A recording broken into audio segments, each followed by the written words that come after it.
Boa noite, corujas. Tudo Boa bem? Aqui é noite, Eduarda e Mônica. hoje a gente veio apresentar para vocês uma entrevista. A gente vai fazer com o nosso professor de filosofia. Conta um pouquinho aí, Mônica. É o professor Abraão, ele foi e é nosso professor de filosofia e introdução ao conhecimento filosófico, História do sociedade, pensamento ética, filosófico. isso. E a gente vai entrevistar ele um pouquinho e vamos conversar a respeito da educação, da atual educação no país, né? Como anda, as opiniões dele a respeito, a saída do atual ministro da Educação, porque estamos, por enquanto, sem ministro. E uma das coisas mais importantes, que é a educação, parece que ela está ficando deixando, parece não, ela sempre foi e continua sendo deixada de lado. Então, a gente vai pedir a opinião dele e quem tiver dúvida, alguma coisa, sugestão, comenta aí. Isso aí, galera. Perguntas também, posteriormente. Se vocês quiserem que a gente pague novamente aqui para responder, aí vocês podem deixar aí embaixo que a gente vai ler e vai responder, direcionar a ele, né, as perguntas que forem para ele. Bom, boa Sim, noite. Eu sou o Abraão, professor de filosofia. Eu me formei em filosofia, licenciatura na Católica, fiz especialização em filosofia na UNB, mestrado também em filosofia na UNB e doutorado na Universidade Estadual do Oeste do Paraná. E sou professor de vocês, professor da Secretaria de Estado de Educação. E é um prazer estar aqui com vocês. obrigada, professor. O senhor é um excelente professor de filosofia, viu? O melhor que eu já tive, Não, inclusive. obrigado. Obrigado, muito obrigado. Só é ruim, né, que é vascaíno, mas isso a gente, né, vocês vascaínos de plantão, me desculpem. Eu achei que você ia gostar do meu time. Eu? Sim, se é um canal que está sendo divulgado para milhares ou milhões de pessoas, né? É bom que fique claro aqui que eu sempre achei que você adorava o Vasco da Gama. Nunca. Nunca? Coisa.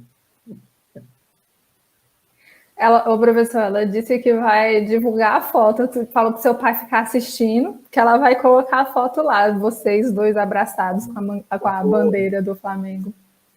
Precisa evitar a todo custo. Esses dias eu estava conversando com ele, acho que foi. Não, anteontem. Anteontem eu estava conversando com ele. Você falou para ele que a Eduarda arranjou um pai para você?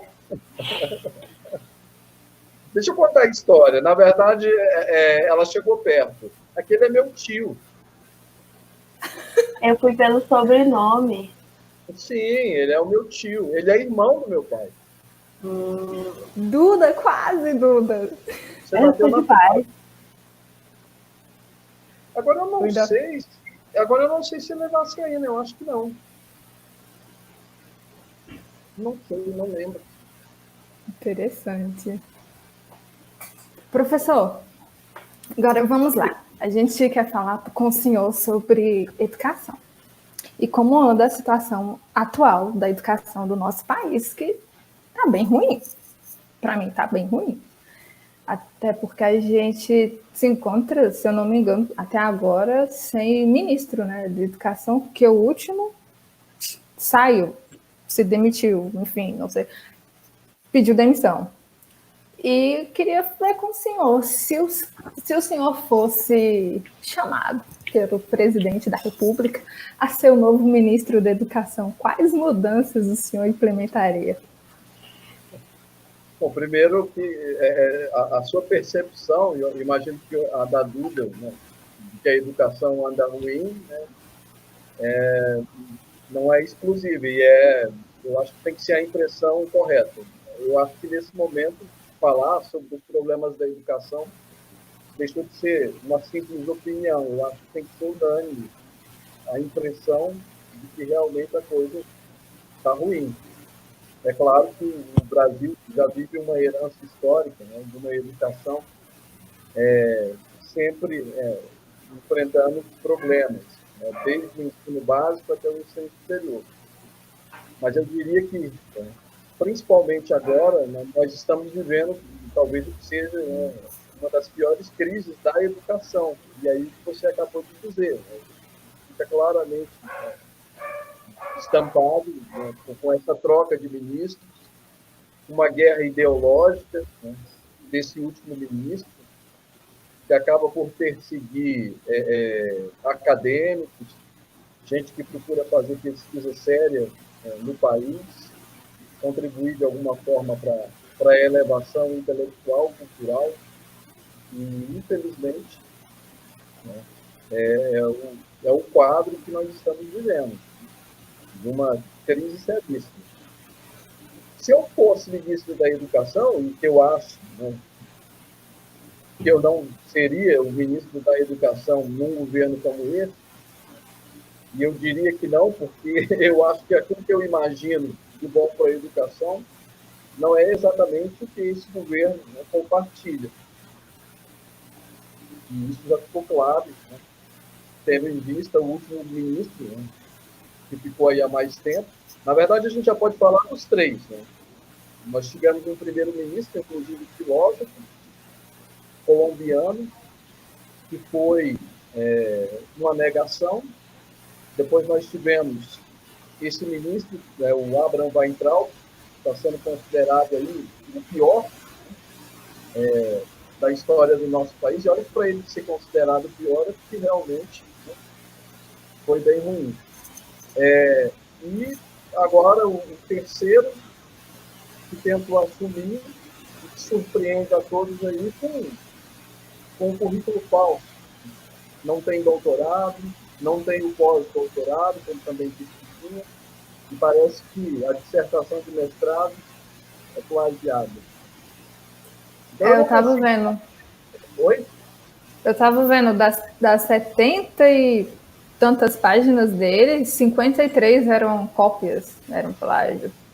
É um absurdo, né? É um absurdo. É um contrassenso, e ainda mais para quem, né, assume a responsabilidade de assumir a educação no Brasil, dando esse péssimo exemplo. Então, não cabe, né, esse tipo de representação. Eu teria muitas ideias, Mônica, né, e Duda, mas é como eu acabei de dizer, eu não consigo imaginar que as minhas ideias, né, elas seriam de alguma forma compartilhadas por esse governo. Eu acredito que tem que haver um investimento maior na educação básica, e aí tem que se começar com a alfabetização, tem que ser realmente valorizado, assim como também valorizar os professores com bons salários, com escolas bem estruturadas, impedir o máximo a evasão escolar, e se a gente percebe estatisticamente de 100 pessoas que entram na escola, na alfabetização, 100 crianças, a gente pode dizer, nós vamos ter aí 2, 3 no máximo que chegam ao nível superior. Então, estatisticamente, é alarmante, né, o nosso quadro, aí, a nossa projeção do ensino.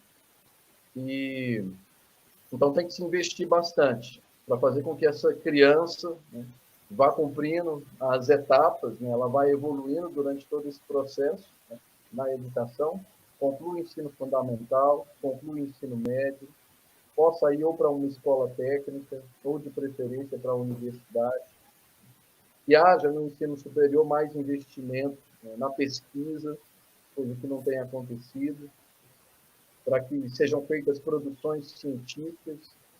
Infelizmente, nós vemos hoje, né, a exemplo do coronavírus, que o Brasil tem que ficar dependendo de vacinas, de novas medicações, que são pesquisadas em outros países, quando isso possivelmente, né, poderia ser feito aqui se caso houvesse mais investimento na ciência, na pesquisa, de maneira geral. Então, é a gente pensar num planejamento que eu acho que não tem sido feito, não tem se dado crédito a isso no atual governo. A gente pode pegar o exemplo do Ministério da Saúde, inclusive também nós não temos um ministro, pelo que parece existe um ministro interino lá, mas não oficialmente, né, o ministro da Saúde. Por quê? Porque os dois últimos ministros, que até então valorizavam, né, as pesquisas científicas, a necessidade do isolamento social para se conter o crescimento, né, da epidemia, para achatar essa curva, que é um problema que as capitais brasileiras, aí agora também, né, as cidades do interior têm sofrido.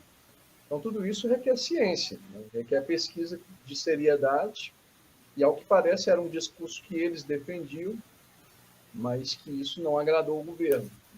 Um governo que também, é claro, está sendo pressionado aí por grandes corporações, pelo setor privado, forçando aí as pessoas voltarem a trabalhar. E aí fica essa dicotomia, meninas, que isso não é bom. Se nós andarmos hoje aí, pelas regiões administrativas do Distrito Federal, a gente vê pessoas aí batendo perna, né?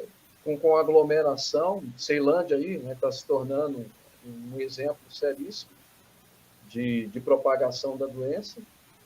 Por quê? Porque simplesmente as pessoas também, o cidadão, ele não sabe em quem acreditar. Uma hora ele assiste na mídia um discurso de que, olha, né, o infectologista está dizendo que para conter essa contaminação tem que ficar em casa. Só que, ao mesmo tempo, se vê o chefe de Estado andando nas ruas sem máscara, incitando as pessoas a saírem. Agora nós temos um discurso contraditório do governo do Distrito Federal que está querendo reabrir todos os comércios, com a intenção de fazer com que até agosto nós voltemos à normalidade. Só que ele vai pôr em risco a vida de muitas pessoas, principalmente aquelas pessoas que não são poucas, né, que têm ali o problema da comorbidade, né, que são idosos. Os hospitais não cabem essa quantidade de pessoas. E a ciência está claramente dizendo, olha, né, nós temos que fazer de um jeito. Olha como é contraditório. Isso reflete muito o que nós estamos conversando, porque a gente está falando aqui sobre uma crise da educação e, ao mesmo tempo, a importância dela. Então, existe uma educação pautada pela ciência que está dizendo para nós aquilo que deve ser feito. Correto, não é? Agora, ao mesmo tempo, nós temos o quê? Políticos, a exemplo do governo do Distrito Federal, do próprio presidente da República, que está dizendo que não. Tá? Que não tem que ser de acordo com a ciência e que as pessoas têm que sair às ruas. Aí fica difícil. Sim. Enfim, ao meu ver, essa questão aí dos políticos, tipo assim, eles não estão preocupados nem um pingo com a população. Eu não vejo preocupação, porque o que acontece? Hoje mesmo a gente estava conversando isso aqui em casa. A pandemia aí, os hospitais aí tendo a saúde em colapso, a educação em colapso. E o que eles estão discutindo nas sessões?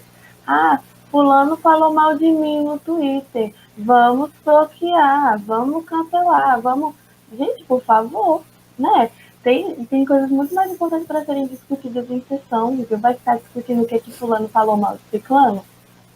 Eles tinham que ver alternativas e soluções para que isso que eles querem ocorra. Se eles querem que a gente vá para a rua, tá. Quer que a economia volte, quer que a gente volte a andar na rua, tá. Mas o que a gente vai precisar fazer para que isso ocorra e não prejudique em relação à saúde e não contamine muita gente? Pensar, e eles não estão pensando nisso, eles estão pensando no próprio umbigo. É como diz, o brasileiro, eles pensam no próprio umbigo, não adianta. Igual o senhor comentou, que estão falando do isolamento, só que os governantes, todos eles vão para a rua, às vezes sem máscara, viajam de um lugar para o outro. O que eles estão pregando? Eles não estão seguindo o que eles estão pregando. E, querendo ou não, o exemplo de muita gente são eles. As pessoas, elas vão falar, mas o presidente faz isso. Sim, ele faz isso, mas ele fala para não fazer. Se ele está fazendo, faz o que eu falo, não faço o que eu faço, né? É aquele ditado. Só que não é assim que funciona. O correto é ter acho um controle maior, que não tem controle nenhum. O ministro da Educação mesmo. 3 ou 4 ministros agora sem da saúde, perdão. Da educação agora também saindo. Então, assim, no meio de uma pandemia, quando era para todo mundo unido, todo mundo lutando para retornar, vários países já retornaram, e o Brasil está o quê? Só afundando cada vez mais. Isso é simbólico, né? Nós não temos nem ministro da saúde, nem ministro da educação. Pois Concordo. é. Concordo. As áreas mais essenciais estão sendo deixadas de lado, né? É. Enquanto isso, o bolso dele está cheio, né? Né? E o nosso. Professora, a Ana Alicia fez uma pergunta. Ela mandou assim: professor, o senhor como filósofo, o que vê e pensa sobre o sucateamento da educação e a diminuição da filosofia dentro das grades horárias escolares? Bom, esse canal, eu posso fazer uma pergunta para vocês antes de responder? Esse canal é um canal independente de vocês, é isso? Sim. Ah, tá. Não tem nenhum vínculo, né, acadêmico? Não. Nem nada. Não. Tá. Bom, então, a pergunta da Analícia é pertinente e eu vou ter que dar uma notícia para vocês. Né? É uma notícia triste. Talvez vocês, né, não vão gostar. Vai falar que você não vai mais dar aula para a gente. Eu vou falar que eu não vou dar mais aula para vocês. Exatamente, professor. Não, professor.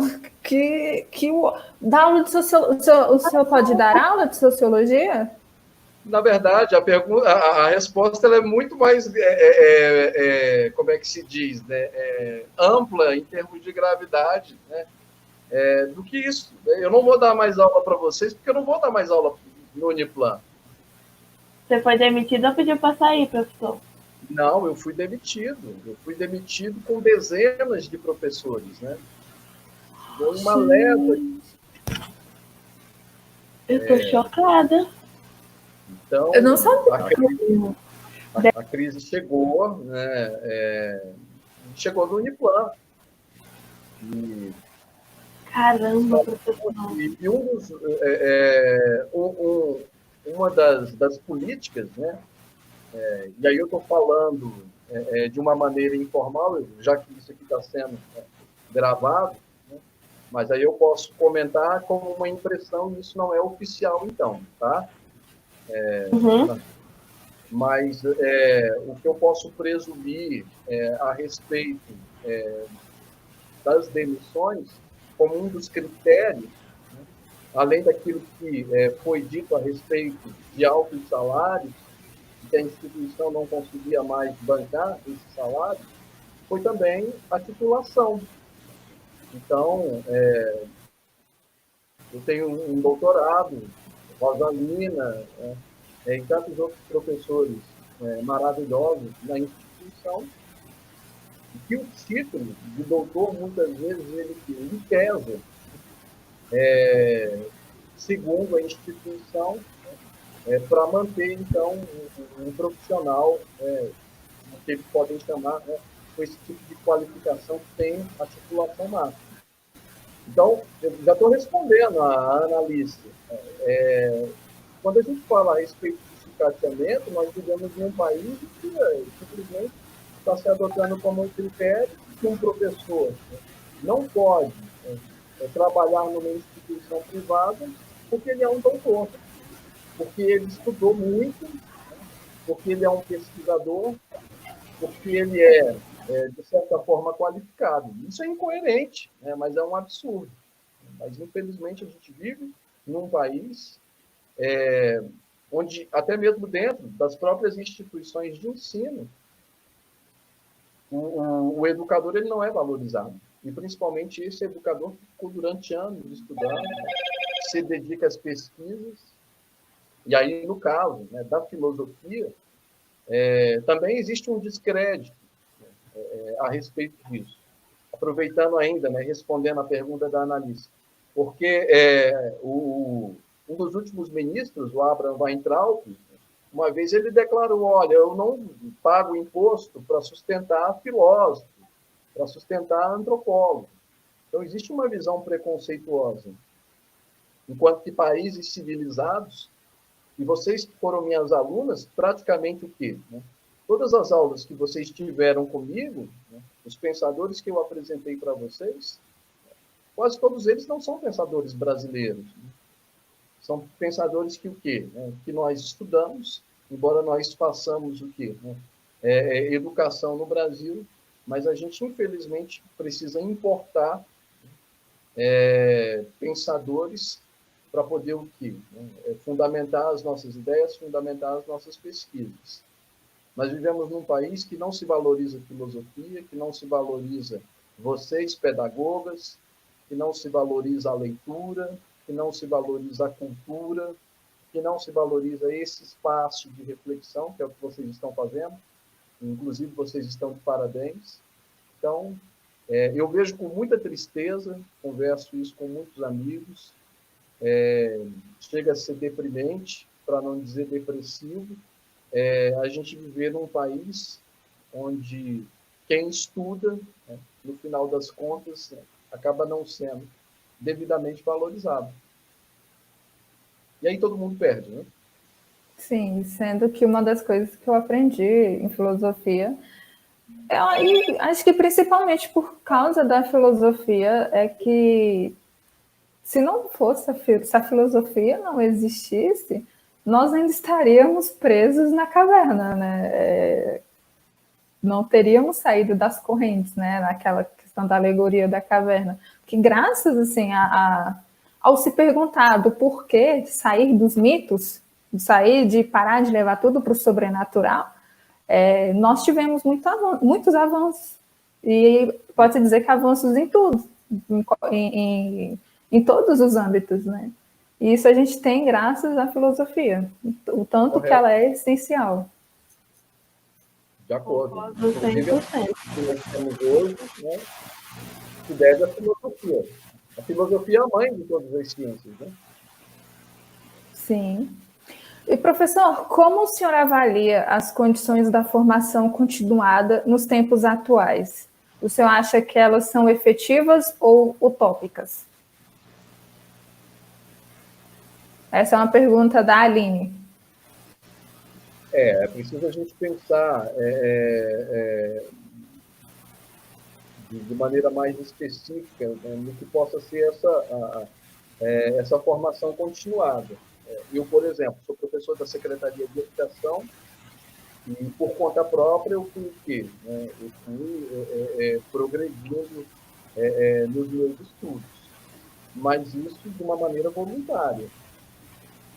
Embora o que nós tenhamos visto, pelo menos já há alguns anos atrás, isso graças à luta da categoria, né, à atuação do sindicato dos professores, a reivindicação de uma política que realmente tem sentido essa formação continuada.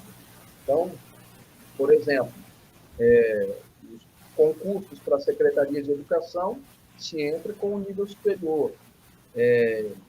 Dentro da própria secretaria se incentiva que o docente faça cursos de aprimoramento, que ele também faça uma especialização. Hoje tem um mestrado, que ele tem o direito de se licenciar remuneradamente por 2 anos. O doutorado ele também pode se licenciar remuneradamente por 4 anos. Então, quando a gente fala a respeito de educação, formação continuada, né, pelo menos a nível de Distrito Federal, de professores da Secretaria de Educação, né, eu tenho percebido nos últimos anos avanços. E aí, como eu estou dizendo aqui para vocês, inclusive programas de mestrado e de doutorado hoje que abriram na UNB, na área de educação, para que professores da secretaria, então, possam fazer a seleção e ingressar numa pós-graduação.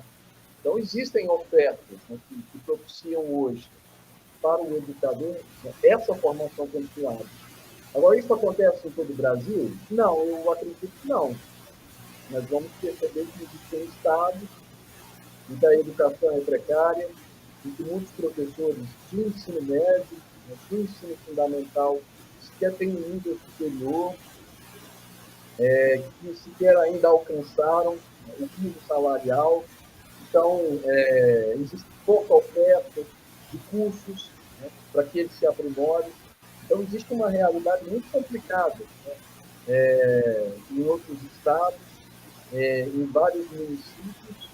Então, quando a gente fala sobre o tema da formação continuada, aí a gente tem que verificar que existem diferenças para cada região. Eu acho que a gente tem uma situação, né, relativamente boa em relação também a outros estados. Mas isso não quer dizer que nós estejamos na melhor das condições. É porque realmente eles estão muito abaixo. Isso aqui é um problema. Entendi, professor. Tá certo. Próxima pergunta da Ana foi: como você acha que podemos desutilizar o acesso a obras filosóficas e fazer que a população mais simples tenha acesso às mesmas? Eu não entendi a palavra que você falou. O quê? Desutilizar. Desutilizar. Desutilizar. Para que as pessoas tenham mais acesso? Para as pessoas de baixa renda e lugares mais pobres tenham acesso. É uma boa pergunta.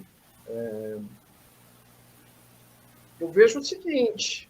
Primeiro, né, quando a gente pensa no professor qualificado, essa pergunta é da Analícia? Sim. A Analícia, se eu não me engano, ela estudou na Samambaia, não foi isso? Foi. No CCI. Uhum. Não sei. No CCI. Eu sei. Tá certo. Eu não sei se seria exatamente o caso de eu exemplificar,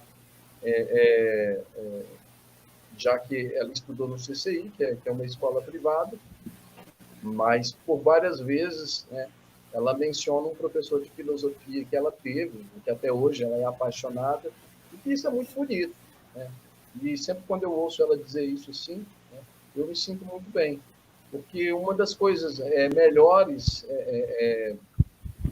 para um professor do nível superior é quando vocês chegam para nós com a base, chegam identificados, né, motivados, e isso com certeza tem a contribuição de algum professor. Talvez essa resposta que eu possa dar do melhor jeito para a Analícia, essa desutilização, eu não sei nem se essa palavra existe, né? Mas desutilizar, eu acho que significa, num primeiro momento, contar com o trabalho de um bom professor nessas escolas, nas escolas da periferia, né? Nas escolas onde a gente percebe aí uma baixa renda per capita.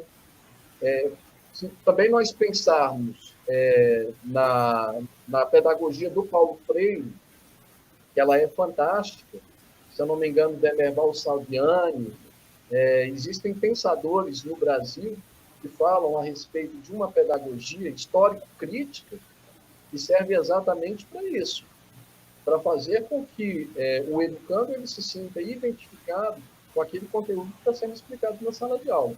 Então, eu diria que desutilizar a filosofia teria a ver com o trabalho, né, do professor para fazer com que o aluno em sala de aula, se identifique com aquele conteúdo e ele entenda que Platão, que Aristóteles, que Nietzsche, que o Rousseau, que todos esses caras têm um pensamento que, numa certa medida, contribui para que ele entenda a realidade dele.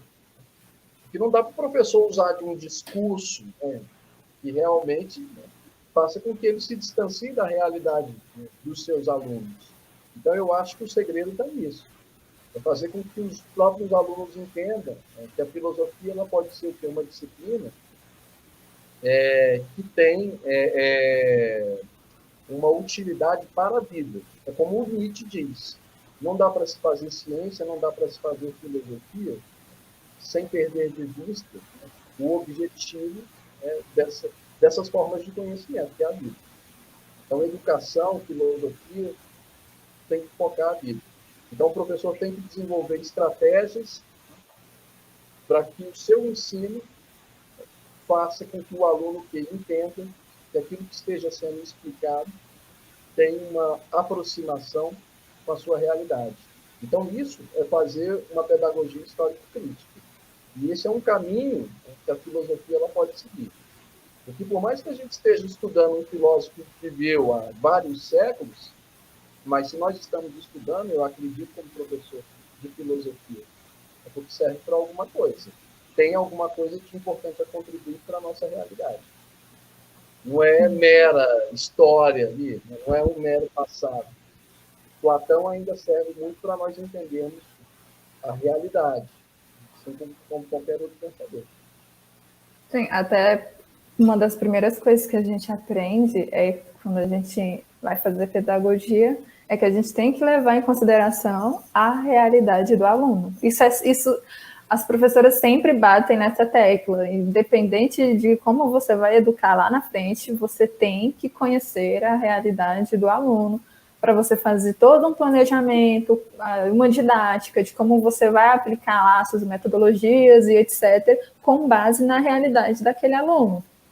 Isso é de extrema importância. Eu concordo muito, muito mesmo. E eu acho que os professores falham quando nas suas disciplinas, despejam conteúdos que não conseguem contextualizar aquilo, que não permite o aluno entender a proximidade daquilo com a sua realidade. Sim. Eu tomo como exemplo muito em relação a isso que o senhor falou dos filósofos, aquele filminho que o senhor passou até pra gente, do meu amigo Nietzsche, em que a criança encontra o livro, ninguém entende, mas ele, com a sua vontade de aprender, o seu desejo de aprender, ele consegue entender, e aí ele sozinho muda todo um contexto contexto histórico e contexto que ele vivia em sala e em casa. Então, assim, eu acho que em relação a isso que a Ana perguntou, que para que isso chegue lá nesses lugares mais necessitados, né, para aqueles que mais necessitam, é preciso, primeiro, dar importância para nós, né, nós pedagogos e professores, dando importância para a gente, vai chegar recurso. Chegando o recurso, a gente vai poder desenvolver cada vez melhor o nosso trabalho. Desenvolvendo melhor, a gente chega a qualquer um. E teve quando eu estava debatendo com a Mônica uma vez sobre a questão do Enem, eu achei uma matéria que mostrava um menino que era catador de lixo, era técnico da estrutural, achou um livro no lixo e estudou, e aí passou, assim, numa universidade. Por quê? Porque ele encontrou. Mas não precisaria dele encontrar se a educação fosse tratada corretamente, fosse dada a devida importância para ela. Porque ele já teria uma formação, ele já teria um professor base à frente dele. Ele não precisaria estar no lixo, por exemplo, trabalhando, ele estaria estudando. E isso não acontece, né?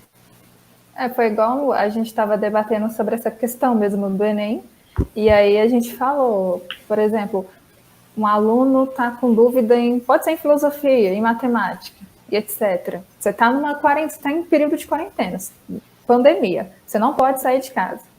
Ah, mas tem o YouTube, tem internet, tá? Supomos que esse aluno não tem internet, não tem computador em casa. Onde é que ele vai tirar a dúvida dele? Se o único meio era o meio do saber dele era com o professor, ele não pode ir no colega porque não pode sair de casa, expondo que ele pudesse ir no colega, mas o colega também não sabe a resposta. Então, assim, é um sistema que te deixa preso. Não tem como você sair. Faz tudo parte de um sistema que faz com que você continue, quanto mais ignorante, melhor para continuarmos aqui no poder. Então, assim, e voltando a uma das primeiras coisas que a Eduarda tinha falado, o problema do brasileiro é que ele esquece fácil. Independente do que aconteça, ele esquece fácil. Uma prova disso, a gente vê o ex-presidente Fernando Collor. Teve toda aquela questão lá do congelamento das contas bancárias, e o cara hoje é senador do estado de Alagoas. Eu não sei se ele ainda é senador, mas enfim, foi eleito. Então, assim, um dos pontos de como o brasileiro esquece fácil. E é só esse. E quanto à educação, você não vê que ninguém, parece que as pessoas têm medo de discutir sobre educação. Elas não querem falar sobre educação. E para mim a educação, ela tem que ser até mais bem cuidada do que a área da saúde, porque se você melhora a área da educação, você melhora tudo. O médico não é médico sem um professor. Isso. Não, eu concordo. E, às vezes, até entre os professores, né, existe a dificuldade de se falar sobre a educação. Porque também existe uma despolitização, existe uma alienação do cidadão, né, a respeito da coisa pública, dos seus direitos. Você deu o exemplo do Fernando Collor, nós também temos aqui maus exemplos. Ontem, na Câmara Distrital, se aprovou lá um projeto do aumento da alíquota da Previdência. Então, quem é servidor público vai ter uma redução de salário e vai ter que pagar mais a Previdência para poder cobrir lá o rombo que tem sido causado ali há vários anos. Então, essa é uma conta que nós temos que pagar. Né? Enquanto que existem... E isso foi uma fala que ainda há pouco a Duda disse, né? De pessoas que têm seus privilégios, que não abrem mão desses privilégios, e que ainda assim cobra dos trabalhadores, os explora mais ainda, querendo que eles paguem uma conta que não foram eles que criaram. Mas a gente não discute sobre isso. Nós temos que aprender a discutir. Tem que aprender a criar espaços como esse, para que a gente possa debater mais sobre essas coisas, pensar mais sobre essas coisas. Aqui nós temos hoje uma Câmara Distrital, uma Câmara Federal, um presidente da República, um governador, que não nos representa. Eu vejo dessa forma. Quando a gente fala de educação, não se pode contar com nenhum deles. Eu estava até lembrando de acho que uma das melhores aulas que eu tive assim com o senhor foi sobre quando os filósofos eles iam apresentar as suas opiniões, suas teses lá, Isegória, se eu não me engano, que eles tinham, os outros filósofos iam, assistiam e davam a sua opinião, mas o outro não se ofendia, ele só estava dando essa opinião crítica ali, né? Olha, você tem que melhorar isso, olha, você tem que melhorar aquilo. Não concordo, mas melhora isso, etc. Às vezes o que falta é isso, e até maturidade para as pessoas entenderem que às vezes eu não concordo com uma atitude sua, uma opinião sua, mas isso não quer dizer que eu te odeio, isso não quer dizer que eu quero que você vá de mal a pior, nem nada. É o meu ponto crítico, às vezes é a visão que eu estou tendo que você não consegue ter. Até pela... eu esqueci a palavra que a Annalice vive falando, lugar de fala. Às vezes você não tem nenhum lugar de fala, e aí você não conhece daqui, então você não vai conseguir enxergar aquele ponto de vista, mas com a uma opinião contrária, às vezes pode ser que você abra os olhos para outra coisa.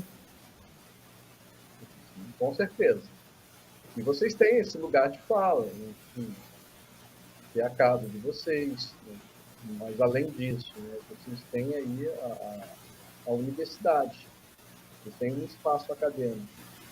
E tirar um bom proveito disso, colocando as ideias de vocês. Eu acho que aqui esse tipo de espaço também que gera essa nova condição de vocês poderem se expressar. E o caminho é esse. E realmente a gente só pode produzir um entendimento correto das coisas à medida que a gente aprende a escutar. Eu tenho que aprender a ouvir vocês precisam me ouvir. E é dentro dessa troca, aí eu estou lembrando do Habermas aqui, que eu acho que vocês também estudaram. Ele fala de uma razão intersubjetiva. Eu não tenho a razão, vocês não têm a razão, só que aí no momento em que nós dialogamos, vocês trazem contribuições para a minha fala, e minha fala também contribui para que vocês entendam coisas novas. E é assim que se conhece. Seria de nós sem essa possibilidade de nos comunicar. E sem essa possibilidade de saber ouvir. Se não ouvir, é importante falar, mas também é muito importante ouvir. E assim se constrói bons argumentos. Além da leitura, claro. Sim, é claro. É porque as pessoas têm preguiça de ler, né? E muita preguiça de ler, infelizmente. Aí se a gente for até colocar, o pessoal fica na internet reclamando, ai, mas essa quarentena eu tenho nada para fazer, essa quarentena já tô de saco cheio, e etc, e etc. Mas espera lá, quando você está lendo, porque uma coisa leva a outra, e eu já estive assim, e estou tendo agora também. Eu tenho tanta coisa para ler, tanta, que eu não estou tendo tempo para falar que a quarentena, eu estou de saco cheio da quarentena, porque eu tenho muita coisa para ler.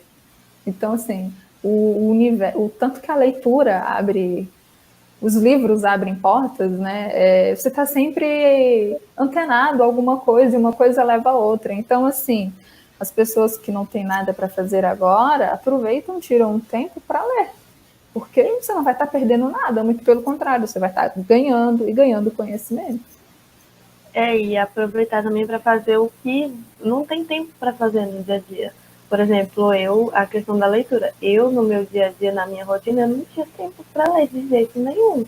E eu sou uma dessas que ainda não gosto de ler, mas eu estou aprendendo a gostar. E aí, e fazer cursos também, eu fiz vários cursos. Então, assim, aproveitar para fazer até exercício de academia eu fiz. Então, assim, aproveitar o tempo que a pessoa está tendo, aproveitar o tempo que a gente está tendo para ser produtivos para nós mesmos, para criar hábitos que a gente não tinha. Eu, por exemplo, em 2016, eu acho, ou foi 2015, eu decidi que ia escrever um livro. Aí comecei a escrever e parei. E aí parei de escrever, aí terminei o ensino médio, aí comecei a trabalhar, e aí não tem tempo, não tem tempo, não tem tempo. Agora eu decidi que eu vou terminar esse livro, queira ele sim, queira ele não, ele vai ser acabado. Então, assim, dedicar esse tempo a uma coisa que eu gostava de fazer, que era escrever, uma coisa que eu queria fazer, que era publicar um livro. Tá devagar? Tá, mas é devagar que as coisas acontecem. E com isso, vai desenvolvendo outras coisas em mim. Eu escrevendo o livro, eu vou estar lendo, eu vou estar desenvolvendo meu pensamento, vou estar criando mais coisas, né, assim, no meu dia a dia. E é isso que as pessoas têm que fazer, ao invés de ficar reclamando e tweetando besteira a noite inteira. Vocês estão me ouvindo? Eu concordo. Eu dou dicas assim, preciosas, aproveitando essa fala da Duda aí, diário. Né? Eu, por exemplo, eu gosto de escrever. Eu escrevo artigos, tem uma revista que às vezes eu participo. Eu já mandei para vocês, não já? Já. Umas coluninhas, às vezes, que eu escrevo, né, numa revista de cultura, de uma amiga lá de Goiânia. Além dos artigos, leitura também. Eu estou terminando o Machado de Assis agora, que é o Memórias Póstumas de Brás Cubas. Eu já tinha lido há muito tempo, mas resolvi ler de novo. Tem o Mônica, a Jane Austen agora, que agora ela vai, né? Porque o Emma, eu acho que ele tem o quê? Tem umas 500 páginas, né? Ele é grande. Aí eu fico pensando assim, eu não vou ler esse livro agora, porque eu estava trabalhando. Eu vou dar prioridade para os livros mais, assim, curtos, com menos páginas. E eu acho que o Memórias Póstumas, ele é um livro mais rápido de ler. E talvez tenha um livro também do Dostoiévski, que é a Memória do Subsolo, mas eu acho que eu já vou para a Jane Austen. Eu tô louco já. O Jane Austen, você acredita? Eu tava tão assim numa vibe que eu não li todos da Jane Austen, né? Eu li só Orgulho e Preconceito, Persuasão e Emma. Eu li um pouquinho do Mansfield Park. Eu peguei na internet, mas eu não confio muito. Então, eu não sei se eu li todo, né? Mansfield Park todo. Se tava, tem algumas coisas que você pega na internet que o livro não está completo, né? Porque ele é bem maior, eu achei meio curto. Mas o Emma, eu li em uma semana. Eu tava tão assim. Eu li em uma semana, Emma. Nossa, acho que eu só fazia ler nessa época aí. Eu li em uma semana. Eu li esse livro em uma semana. Você leu uma... ele tem 500 e... Peraí. 597 páginas. 600 páginas, na verdade. Sim, eu li em uma semana. Teve um do Pedro Bandeira, que o nome do livro é 7 balas, ou é 6 balas, 8 balas, é alguma coisa assim. Eu acho que são 98 páginas, 89 páginas, algo assim, é mais de 70 páginas. Eu li ele em um dia. Porque eu não sei, os livros também, o autor, a forma como ele escreve, se eu gostar muito, eu só vou ficar lendo aquilo ali e eu não canso, eu não me controlo até eu terminar de ler o livro. Aí, Emma é um deles, eu li em uma semana, porque é muito bom. Ele vai agora nessas férias, e depois a gente vai marcar para conversar. E a gente, professor, a gente vai ter que marcar de sair, já que você não vai dar mais aula pra gente, né, professor? Isso. É se encontrar para conversar, para debater. Gente, você vai convidar a Cristina também para falar sobre o assunto, se é opção ou qualquer dúvida, opção ou orientação. Aí a gente já falou com ela. Questão de nomenclatura, professor. Você vai se direcionar a uma pessoa do mundo LGBT que é mais, sei lá, se você vai falar que é a orientação dela ou a opção dela. A Mônica acho que me perguntou, não foi, Mônica, esses dias? Foi. Legal, ótimo. Aí a gente te chama também para entrar no meio da conversa. A gente vai entrevistar ela. Ela disse que topa. E aí, mais no final de julho, que ela falou que é quando ela tem tempo. Ótimo. A vantagem da pandemia, se é possível dizer que tem alguma vantagem nessa coisa, né? Mas a gente acaba tendo um tempo para leitura, para escrever, e isso é bom. Pelo menos nós temos, né, essa condição. Mas sinto falta da cerveja, do chopp, do bar, da música. Restaurante japonês. Eu fui pagar uma conta, passei ali, estava fechado, claro. Sinto falta da boemia. A gente vai encerrar por aqui. Então a gente encerra. Obrigado. Muito obrigada, professor. Obrigada. Iremos te entrevistar mais vezes, pode ser? Pode, claro. E se quiserem também, eu indico pessoas assim legais para vocês. Muito obrigada, professor. Obrigada, professor. Tchau. Boa noite. Beijos. Oi. Tchau.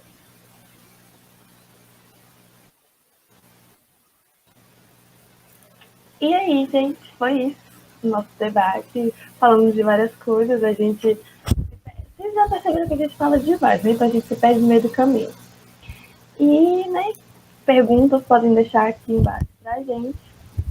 E é isso. Por hoje é só, pessoal. Beijos, tchau. Fiquem com Deus.